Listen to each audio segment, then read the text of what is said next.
साली ई साली ओ साली।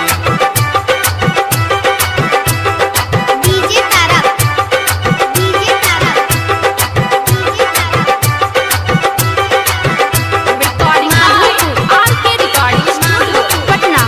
हो ऑटो में लाली पेयर लवली लगा के, ऑटो में लाली पेयर लवली लगा के सबके ले ही जा ई साली ओ साली ई साली ओ साली ई साली ओ साली ई साली ओ साली ई साली। डीजे तारक डीजे तारक माधोपुर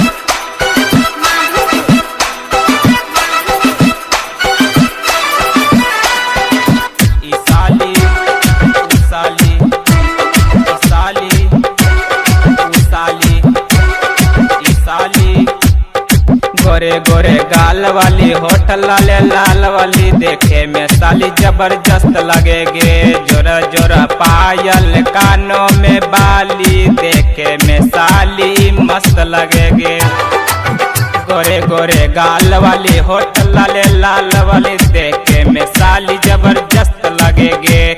जोरा जोरा पायल कानों में बाली देखे में साली मस्त लगेगे।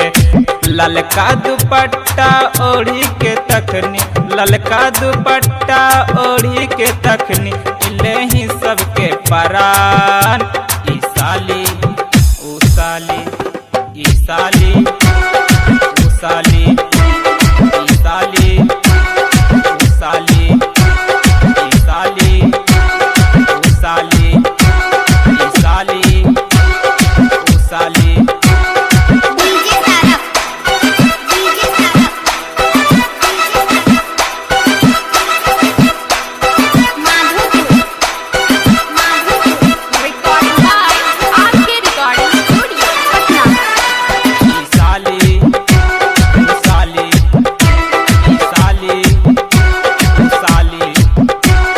सूट सलवार वाली चोली चालीदार वाली दहिया त लागे गुलाब के फूल।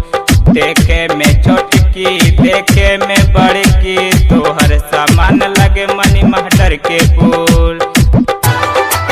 सूट सलवार वाली चोली चालीदार वाली दहिया तो लगे गुलाब के फूल। देखे में छोटकी देखे में बड़की तोहर सामान लगे मनी महटर के फूल। कहे छे राजू निसार आशिक, कहे से राजू निसार आशिक से माल के पहचान ई